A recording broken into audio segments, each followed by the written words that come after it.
Screw it. It's my list. I'm putting a prequel movie above Force Awakens. It's just what I feel about it. Revenge of the Sith is easily the best of the prequel movies.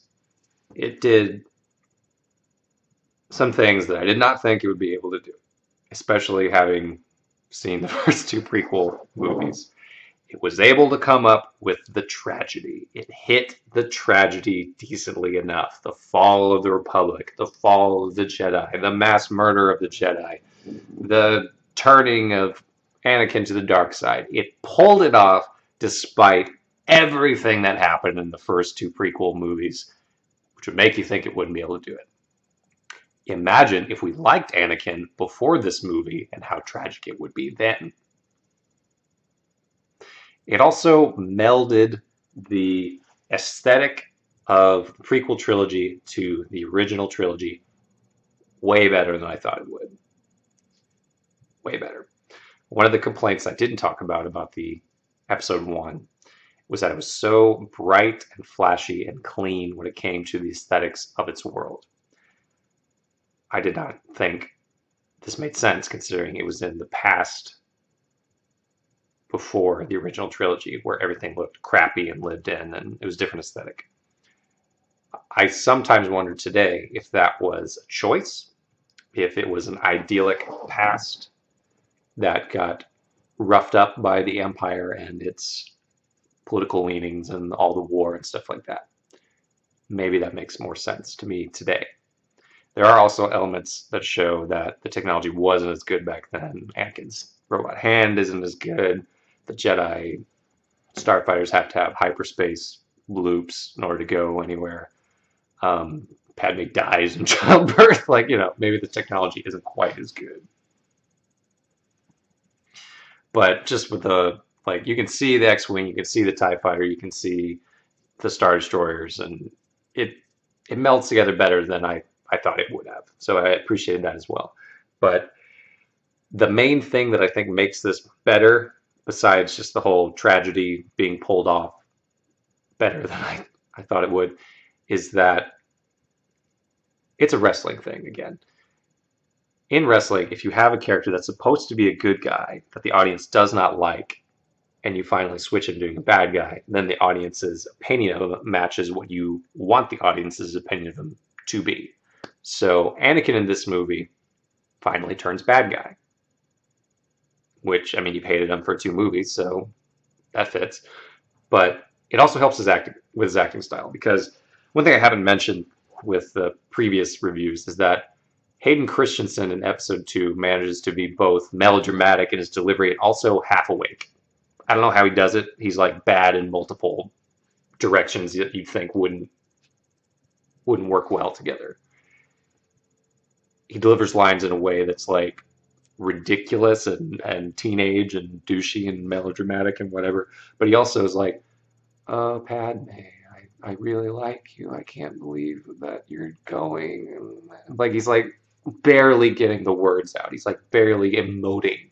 It's amazing how terrible he is, really, that he can't emote, but he's also emoting too much. Like it's astounding.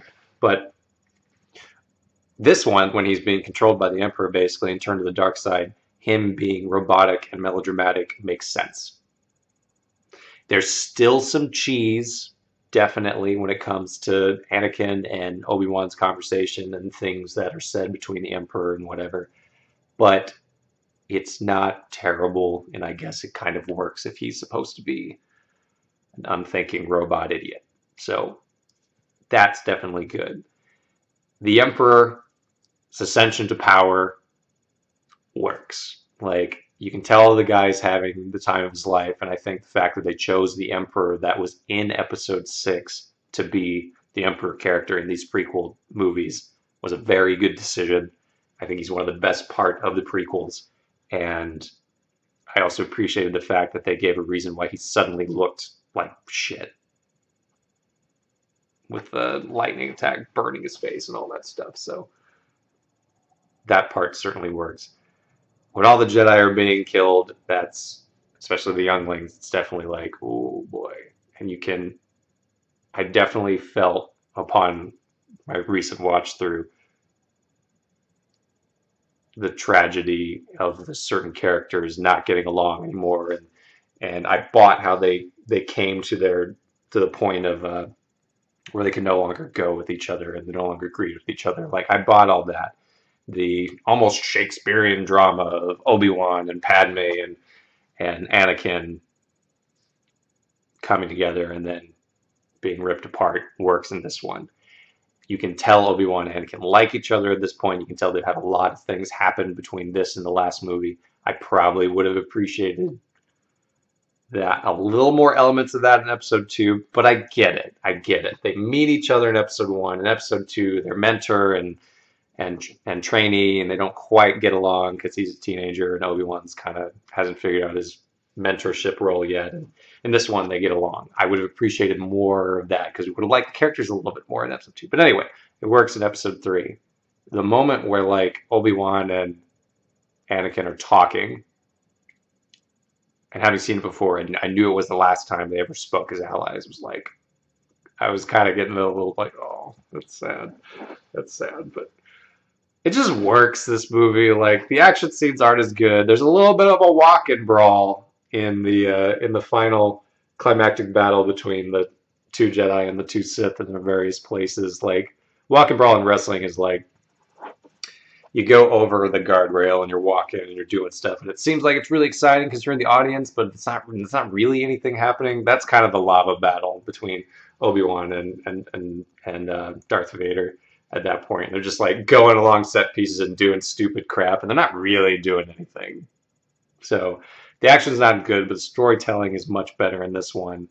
The acting is much better in this one, and that's part of the direction and where the story is. So I think it's better than Force Awakens because it resolves the storyline. It's the tragedy of the fallen hero, and it works. It's the payoff. This is the fireworks factory when it comes to the drama and the fall of the Jedi and all that stuff. And honestly, I think this movie is probably better than people give it credit for. When I look back at it now, between that and Attack of the Clones, like, it's much better, but it's also amazing that I think only 3 years have passed since the making of that movie and this one, which in my timeline is, the 3 years between 15 to 16 and 18 to 19. And there's a lot that happens in those 3 years.